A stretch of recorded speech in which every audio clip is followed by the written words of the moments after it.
Hi friends, எல்லாருக்கும் வணக்கம். எல்லோரும் எப்படி இருக்கீங்க? நல்லா இருக்கீங்களா? Welcome to Sakthi Saravana YouTube channel. இந்த மார்கழி மாதம் நிலவாசலில் வெறும் தண்ணி தெளித்து கோலம் போடுறத விட மாட்டு சாணம் தெளித்து கோலம் போடுறதுனால தான் லக்ஷ்மி கடாட்சம் பெருகும் அப்படின்னு நம்முடைய முன்னோர்கள் சொல்லி வச்சுருக்காங்க.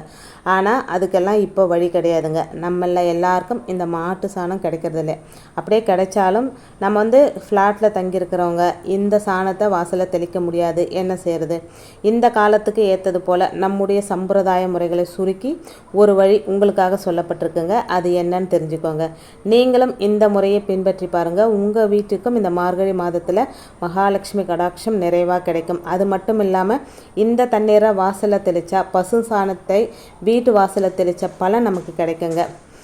நீங்கள் கீழ் வீட்டில் தான் குடியிருக்கீங்க அப்படின்னா வாசல் தெளித்து கோலம் போட முடியும் உங்களால் அப்படின்னா அந்த தண்ணீரில் இந்த பொருளை சேருங்க. பசு சாணம் கிடைக்கலையா, கடைகளில் இப்போ வரட்டி கிடைக்குதுங்க.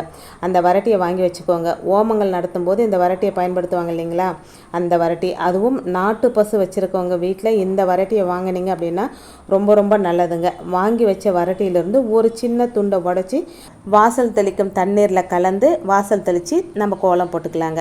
2 வரட்டி வாங்கினாலே போதுங்க. மார்கழி மாதம் முழுவதுமே போதும்.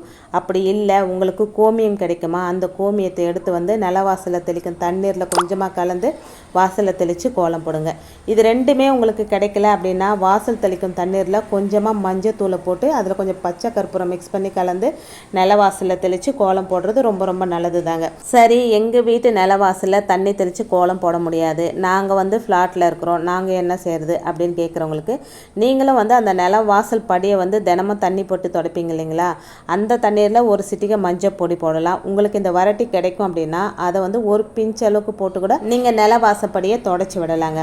மகாலட்சுமிக்கு சொந்தமான பசுமாட்டிலிருந்து எடுக்கப்பட்ட ஏதாவது ஒரு பொருளை சேர்த்து அந்த தண்ணியை கொண்டு நிலவாசலை சுத்தம் செய்கிறது அப்படின்றது மகாலட்சுமி கடாட்சங்க. நீங்கள் கூப்பிட்டாலும் கூப்பிடலைன்னாலும் இந்த தண்ணீரை நிலவாசலை தெளித்தாலே போதுங்க, மகாலட்சுமி தேவி உங்கள் வீட்டுக்கே வருகை தந்துடுவாங்க.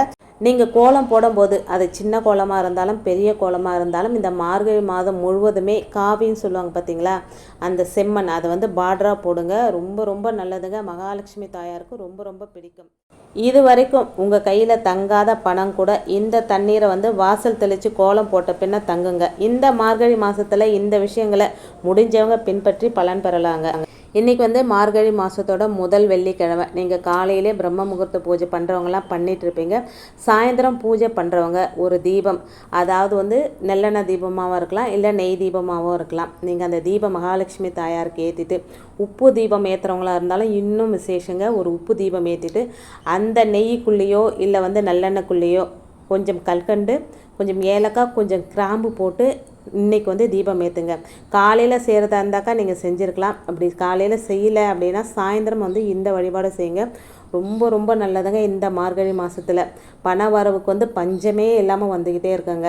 கல்கண்டு அப்படின்றது மகாலட்சுமி தாயாருக்கு ரொம்ப பிடிச்சது, சுக்கிர பகவானுக்கு ரொம்ப பிடிச்சது. அதனால் கல்கண்டு, ஏலக்காய் மகாலட்சுமி தாயாருக்கு பிடிச்சது, கிராம்பு பணத்தை வசியம் செய்கிற பொருளுங்க.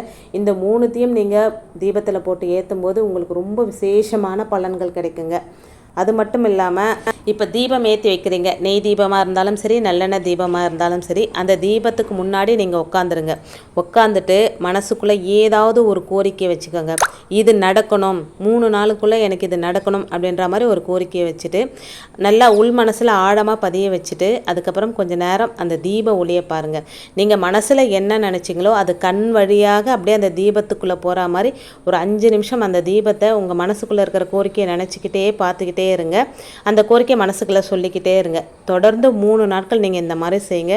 நீங்கள் நினைக்கிற காரியம் எதுவாக இருந்தாலும் அந்த கோரிக்கை 3 நாளில் கண்டிப்பாக நடக்குங்க. அப்படி 3 நாளில் நடக்கலைனாலும் அது நடக்கிறதுக்குண்டான வழிமுறைகள் உங்களுக்கு கண்டிப்பாக கிடைக்குங்க. இதை நீங்கள் நிச்சயமாக ட்ரை பண்ணி பாருங்கள். நீங்கள் விளையாட்டாக கூட பண்ணி பார்க்கலாம், ஆனால் உண்மையாக பண்ணணும், நம்பிக்கையோடு பண்ணலாம். ஒரு சின்னதாக ஒரு கோரிக்கை வச்சுட்டு இது நடக்குதா இல்லையான்னு கூட நீங்கள் பண்ணி பாருங்கள். உங்களுக்கு என்ன விஷயம் நடந்தது அப்படின்னு எனக்கு கமெண்ட்டில் சொல்லுங்கள். ரொம்ப ரொம்ப விசேஷமான பரிகாரம், அதுவும் எளிமையான பரிகாரம். நாளைக்கு வெள்ளிக்கிழமை பிரம்ம முகூர்த்தத்தில் செஞ்சால் ரொம்ப விசேஷங்க. அப்படி முடியலையா நாளைக்கு வெள்ளிக்கிழமை சாயந்தரம் கூட செய்யுங்க. நாளைக்கு சாயந்தரம் செய்ய முடியல சனிக்கிழமை காலையில் செய்யுங்க. என்றைக்கு ஆரம்பிக்கிறீங்களோ 3 நாளுக்குள்ளே உங்களுக்கு அந்த பரிகாரம் நீங்கள் என்ன நினைக்கிறீங்களோ அது கண்டிப்பாக நடக்குங்க. அடுத்த விஷயத்துக்கு அடுத்த 3ஆவது நாள் இதுங்க நீங்கள் செய்யலாம். இந்த மார்கழி மாதத்தில் நாள் கணக்கு கிடையாதுங்க. 3 நாள் டைம் எடுத்துக்கோங்க. 3 நாளில் நீங்கள் நினைக்கிறது நடந்துச்சுன்னா அடுத்த கோரிக்கையை வந்து அடுத்த 3 நாளில் வச்சுக்கோங்க. செஞ்சு பாருங்கள், நல்ல பலன் அடையலாங்க. இன்றைக்கி வீடியோ அவ்வளோதான். இந்த வீடியோவில் நான் சொன்ன விஷயங்கள் உங்களுக்கு பிடிச்சிருந்தது அப்படின்னா சேனலுக்கு சப்போர்ட் பண்ணுங்கள். நம்ம சேனலில் சின்னதாக ஒரு கிவ் அவே போயிட்டுருக்குங்க. வீடியோஸை பார்த்துட்டு தொடர்ந்து வீடியோஸை பார்த்து லைக் கமெண்ட் பண்ணுற 3 பேருக்கு தாமரை மணிமாலை கிஃப்டாக நான் அமைச்சு வைக்கிறேங்க. அதனால் வீடியோ பார்க்குற கொஞ்சம் பேராமல் இருந்தாலும் ஒரு லைக்கும் கமெண்ட்டும் பண்ணிடுங்க. இன்னொரு வீடியோவோட உங்களை சந்திக்கிறேன். அது வரைக்கும் நன்றி, வணக்கமும். Take care and bye friends.